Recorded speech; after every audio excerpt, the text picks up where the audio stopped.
Howdy, it's Kyle talking about Israel and Palestine. And right off the bat, I want to say if you're expecting political commentary or discussion about the war or diplomatic status or stuff like that, well, this is not the video for you. There are literally thousands of videos from which to choose from if you're interested in discussing the politics and the messy kind of stuff. But because of how often this region is in the news, we often don't hear about just what are these places like themselves. So that's what this video is going to be, discussing the actual geography of these places. So I'll be looking at the physical features, the natural landscape, water and mountains and stuff like that, as well as some of the cities in the region to see what these places are like.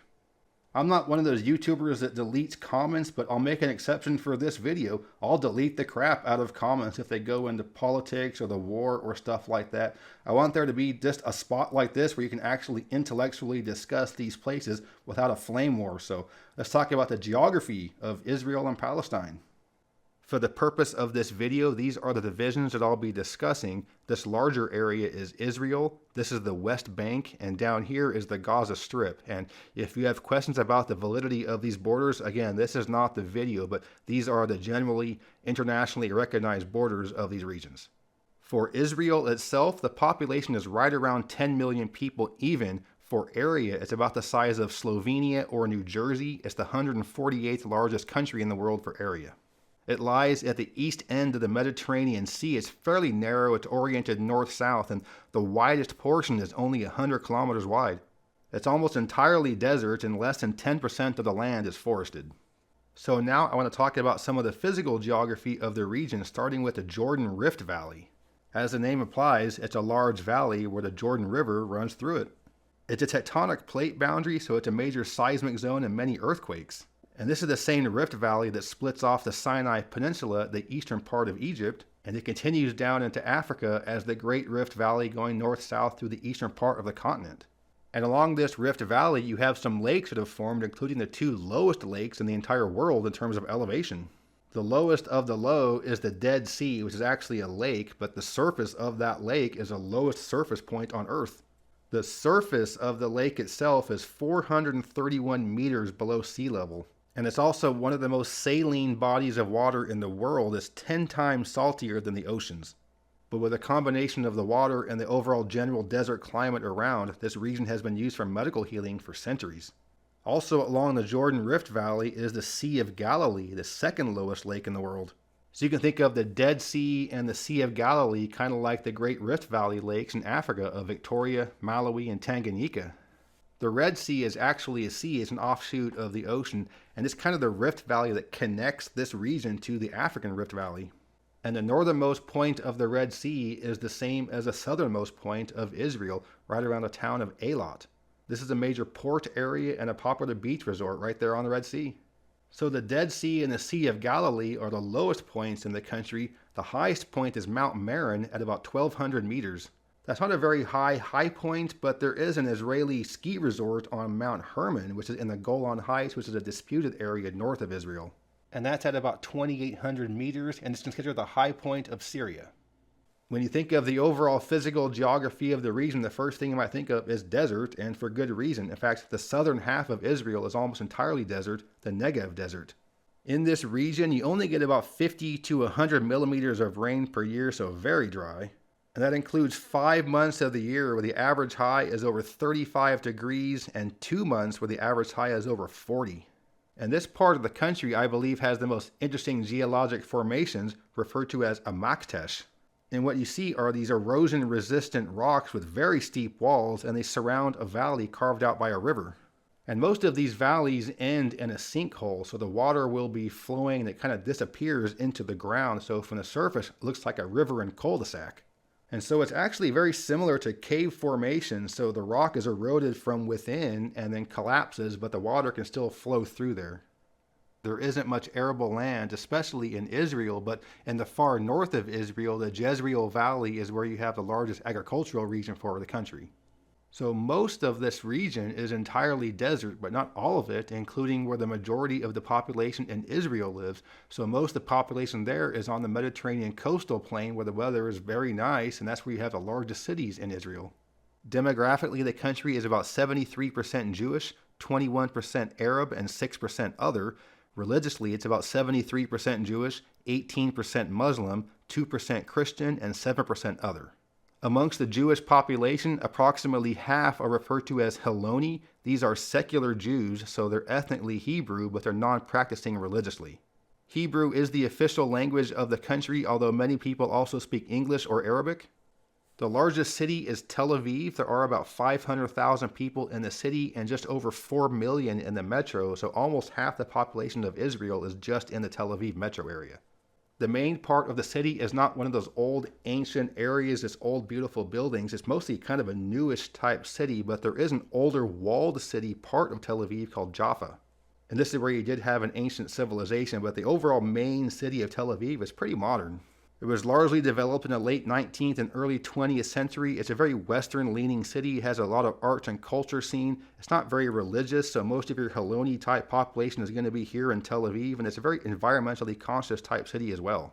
The city is known for having many nice beaches that are popular with visitors. There's quite a big party scene there as well, and it's actually one of the gayest cities on earth. There's a very large gay community there, including a huge pride festival each year.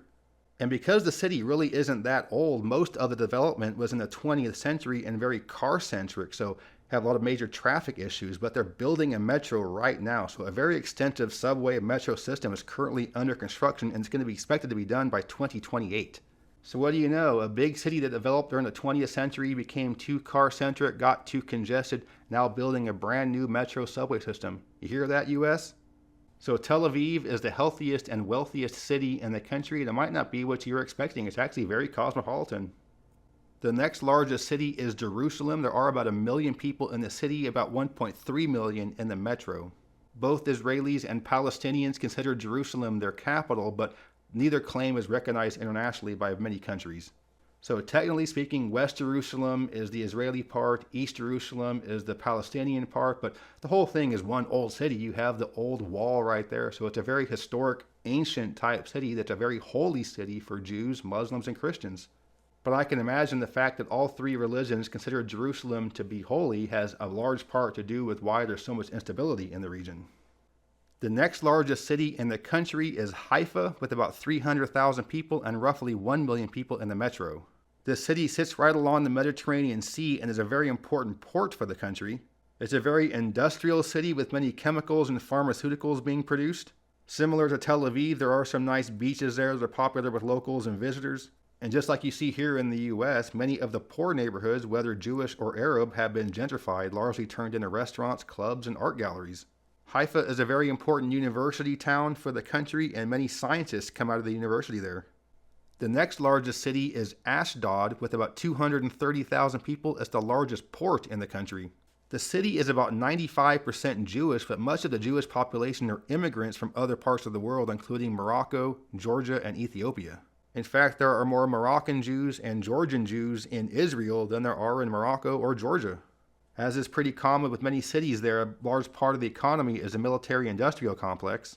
And you also have a lot of pharmaceuticals in this part of the country as well. And I always find it interesting, whether it be here or in the US, places where you have a lot of chemical warfare type things being produced is also pretty close to where you have pharmaceuticals being produced. That's nice.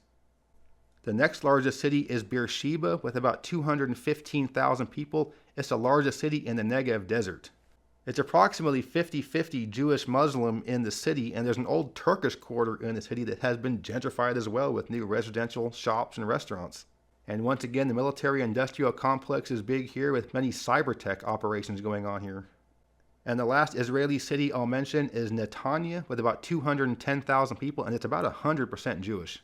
The country wants this to be a huge area for tourism, so there's a big tourism boom there with many high-rise hotels and condos going up on the beach. So Netanya is basically the only major city in the country where the military-industrial complex isn't just about the largest part of the economy. So those are some of the major things I wanted to go over about Israel. Now I'm going to talk about the West Bank. And it's called that because it's located along the west bank of the Jordan River, so the west side of that north-south oriented river where you have the Jordan Rift Valley. It's entirely inland, there's no coastline, and therefore it's all dry desert. In area, it's about the same size as the U.S. state of Delaware, so it's relatively small. Earlier, I discussed how Jerusalem is disputed between the Israeli and Palestinian sides, but the part that is the Palestinian side, the East Jerusalem area, is part of the West Bank. The population of the West Bank is approximately 3 million people, but that does not include the Israeli settlers in the region. But with the entirety of the West Bank being desert, once you get east and southeast of Jerusalem, you get into the Baria el Halil, or the Judean desert. But even though it is entirely desert, because the Jordan River does flow right through there, it does have better soil for agriculture than does Israel. And in fact, the agriculture is an important part of the economy there, mainly growing grapes, olives, and dates. But unfortunately for Palestine, most of the rest of the region inland has a lot of oil or natural gas, but there's virtually none in the West Bank. The highest point in the West Bank is Mount Nabi Yunus at just over 1,000 meters. So very similar to Israel, not a very high point. The largest city other than Jerusalem is Hebron, which has about 200,000 people and 700,000 in the metro area. It's one of the major economic hubs of the area, and the land surrounding it is some of the most productive agriculturally. The next largest city in the West Bank is Nablus, with about 160,000 people. This is the largest economic center for the West Bank, and it's home to a major university.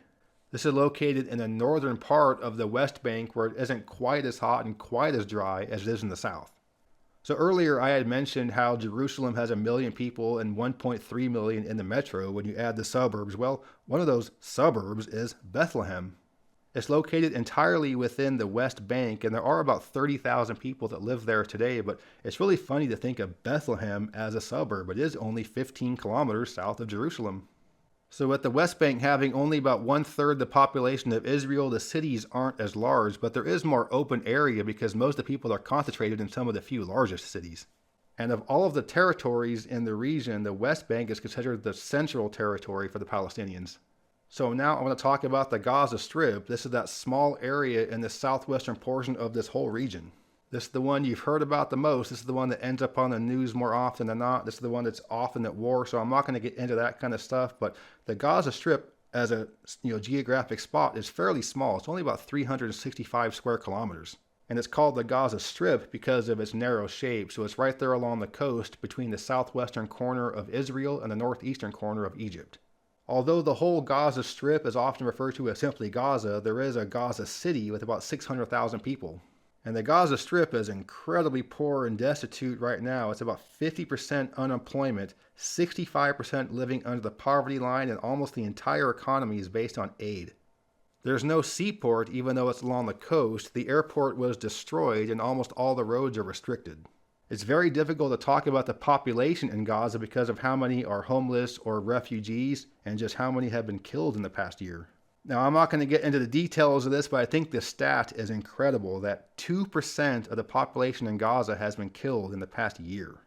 What was the second largest city in the Gaza Strip was Khan Yunis. It had about 420,000 people, but it's been almost entirely destroyed.